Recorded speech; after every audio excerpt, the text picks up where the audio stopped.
Hello, everyone. I am Kate. I am back. Not like I really went anywhere. It's just being super lazy. But I'm growing greater good.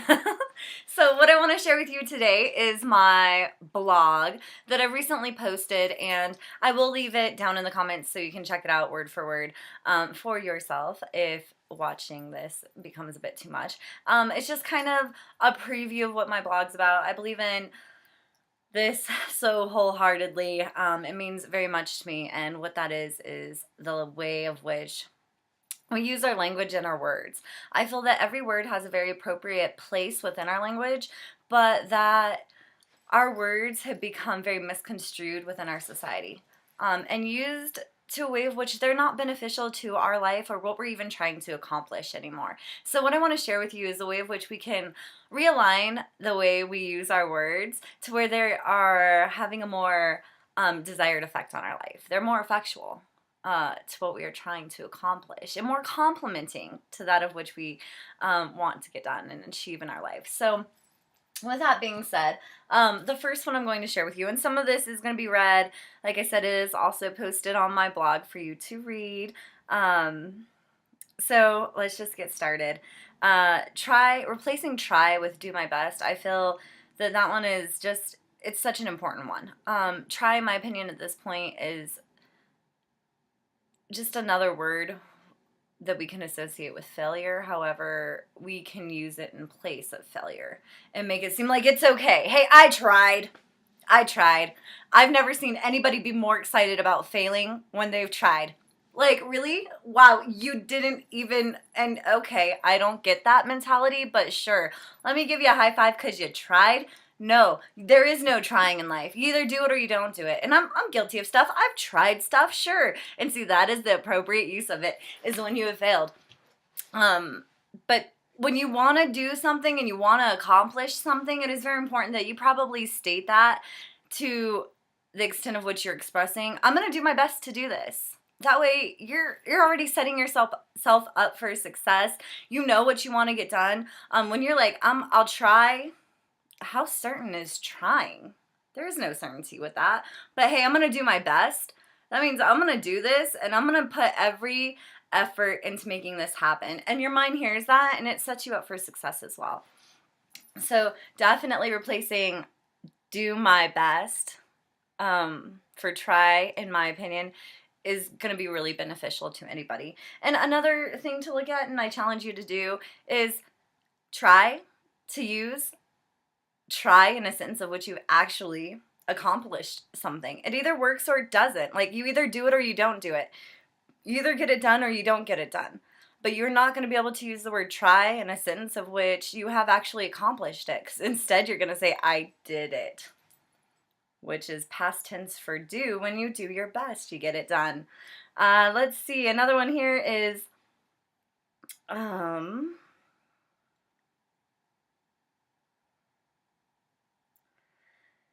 using I wonder as opposed to I think and I feel. And those are good things because you're in touch with yourself and you're going over things you're thinking and feeling.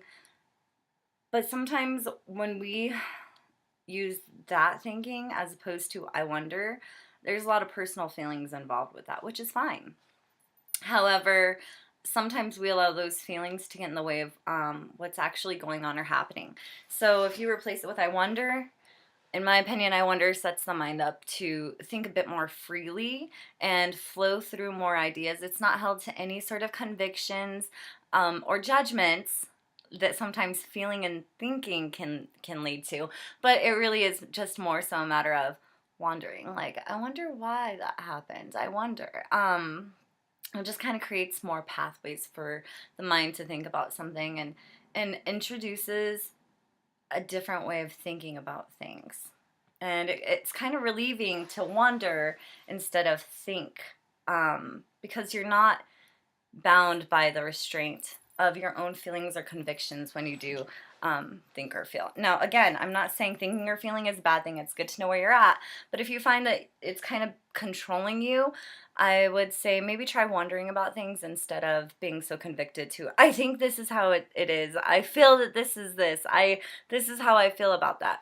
Wonder if, I wonder why I'm feeling this way. I wonder how I can feel better. I wonder this. I wonder that. So wonder away. Should. Now, okay. This one is tricky, for I personally find it detestable to use when speaking to others or ourselves. However, its proper use can be motivating and revealing in truth. Should represents a basis for which it is implied to be done. When speaking to others and using this word, it represents a dictatorship and can create resentment. But when used in a sentence of which the should is irrefutable and positive, we find the should less threatening and intimidating.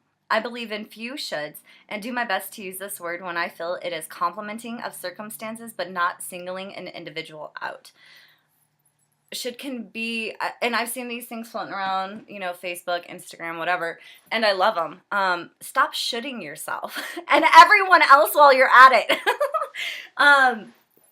But it really is so true. It really is so true. We are not, we shouldn't be bound to somebody else's belief, and sometimes I feel that shoulds are used when people are expressing opinions or judgments and their own way of thinking that they believe in so firmly that it should be imposed on somebody else. But in my opinion, everything can be communicated in a more particular manner, which would yield better results. And so on to the next one. And that next one is going to be the word need. And this is a word I've touched base on. And I feel that sometimes no matter how many times I touch base on this, it's still back around to, people just flow back around to need. Like, we've become such a necessity society that we think we need so many things. We don't. We want them.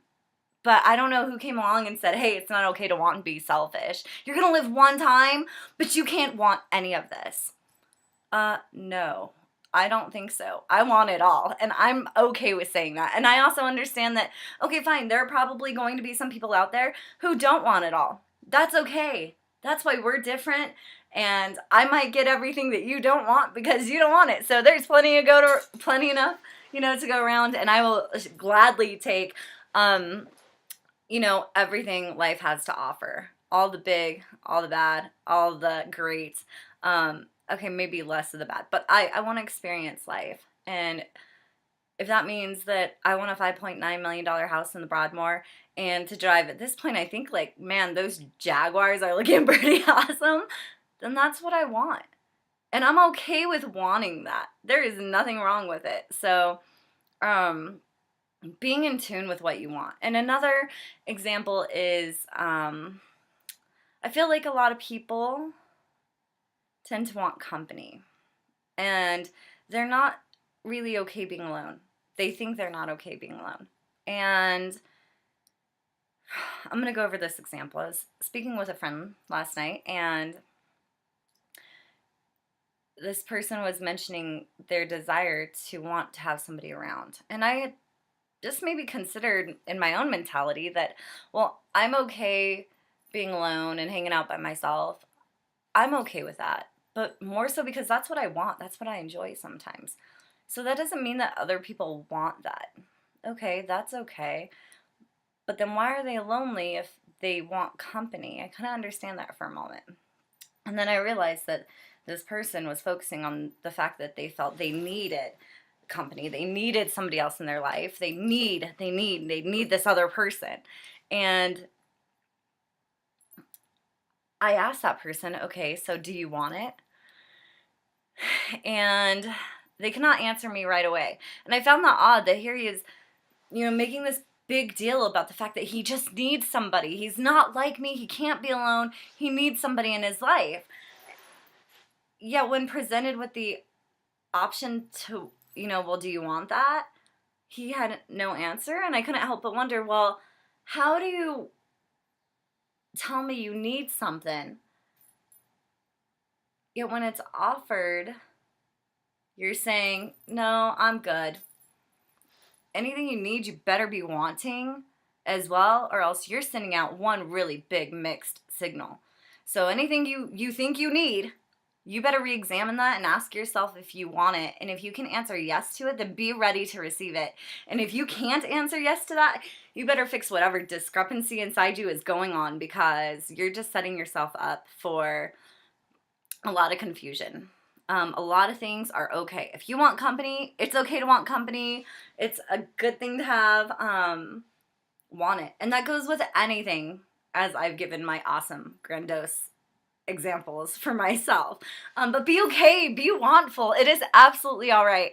And if you're going to focus on need, just remember that it should be a want, because we have everything we need here on the earth provided free of charge to us. And it will always be as such. So if you want things, want them and be okay with wanting them. Have is another word that I feel is so similar to the word need. So often we feel we have to do this and we have to do that. And when we change that word to a want as well, what happens is there's more accountability for ourselves when we do that. When we feel like, okay, I want to get up and go to work today, that puts a whole different spin on things. When you're like, I have to, your motivation drops. You don't really want to do it, but wanting to do it, I want to go to work tomorrow, you're going to feel different about going to work. There is nothing in this life that we have to do, but things of which we choose to do. And when we choose to do those things knowingly and wantingly, we feel different about them and the circumstances and the situations, because we then feel more in control, for we are making the choice to do these things. Not because we have to. We don't have to do anything we don't want to do. We don't. Plain and simple. It's that easy. It's about what we want to do. So anytime you're using the word have, I would again challenge you to think about it and maybe wonder, can I be using the word want with this instead? Because do I have to be doing it right now? Because more than likely, there is nothing we have to be doing at any given moment ever. It's all a matter of choosing what we want to do, and we're doing it. And that's fine. And another thing too is I see people choose to do stuff and then they'll give themselves a hard time about it. Don't beat yourself up. Enjoy it. You live one time. I cannot stress this enough, but we live one time, and it is, in my opinion, so very important that we enjoy this life right here, right now, in this moment, that we enjoy our life, that we are choosing the things we want to be doing because we want to be doing them, not because we have to be doing them, not because we need to be doing them, but because we want to be doing them. The other thing is this whole I can't mentality. I can't do this. I can't do that. You can do anything you want. You're limiting yourself the second you say I can't. You're limiting yourself. You just went from like all of this big, huge, open I can to I can't. And you turn and there's a wall, and you turn and there's a wall, and you turn and there's a wall. But if you just say I can, it can be done. Anything's possible. I mean, look at our existence. I know that religion has an idea on it and science has their idea on it. But it's all kind of interesting. There's no for certain way of which we're here. We are a huge possibility, and therefore that makes everything else possible. And a can situation. Anything and everything can be done. It can be accomplished. And when we look at it as I can't, we start limiting ourselves. And we are the only ones who limit ourselves by the way we think. So if we're the only ones telling ourselves, I can't do that, you're only limiting yourself. You're not limiting anyone else. You're not helping anybody. You're just providing a huge roadblock for your own mentality when you think you can't do something. You can do it. I don't know what it is you might want to be doing, but it can always be done. And I very firmly believe that.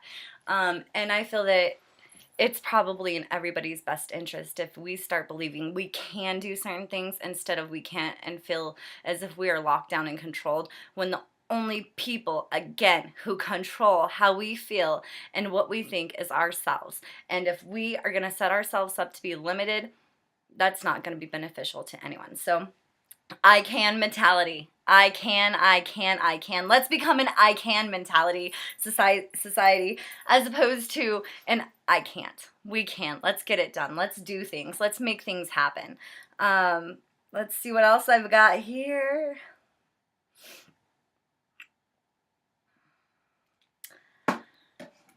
I statements.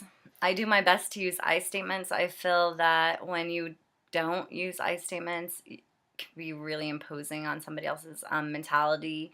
And a lot of times it may not yield the results you're looking to get because people when we speak and we give our opinions and they're not used in an I statement form, they become a little less trustworthy because here it is, you're telling me I should be doing something. However, you're not doing it. I don't hear any I am doing this, I have seen this work, that coming out of your mouth. So it makes it a little less believable. I find that when somebody uses an I statement, they're able to back that up.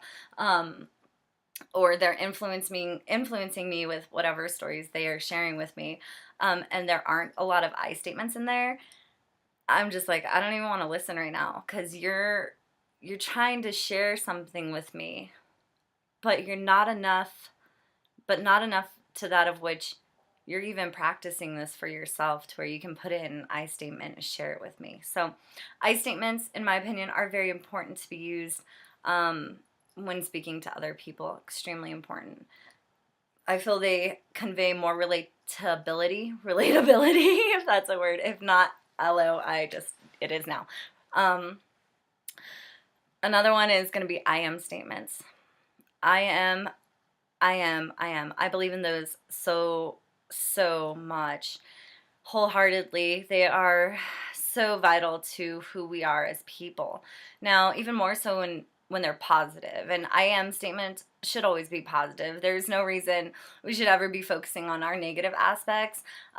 Sure, we're not all perfect, but that doesn't make the things that make us imperfect wrong. It just makes us different. So we're different. We're not wrong as individuals. We're simply different. And the more we can embrace who we are in every aspect, knowing that there's no wrong part about me, just simply a different part. I'm not like this person. I'm not like that person. I'm me. There's only one of me, and there's only one of you. So start finding what your I ams are. Who are you? Who are you? And then be proud of those. And don't be afraid to share those with anyone. So be proud of who you are. And I believe that's it for now. I know I've used quite a bit of your time already, and I most certainly appreciate you watching and listening. The blog is on my website. It is titled Truth Speaks. Listen. Another really big thing with it before I let you guys go is the fact that you do have to be in a state of self-awareness when you're going to change the way you think. So often our language, the words we use, it becomes a habit, and we don't think about being able to change them or wording things differently. And so when you're focusing on your language and you're aware of what you're saying to yourself, enough so to where you can catch and improve certain terminology and just the way of which the words are used, you're going to see a difference. Not only in everything, but within yourself, because you've now just become more attentive to who you are as a person, what you want, and what you're going to accomplish. So really look forward to people hopefully implementing this and seeing results and becoming more self-aware. I'm excited for everyone. So I appreciate you watching. Thank you to my new subscribers and followers. I most certainly appreciate it. So thank you very much. Have a great day, everybody. Bye.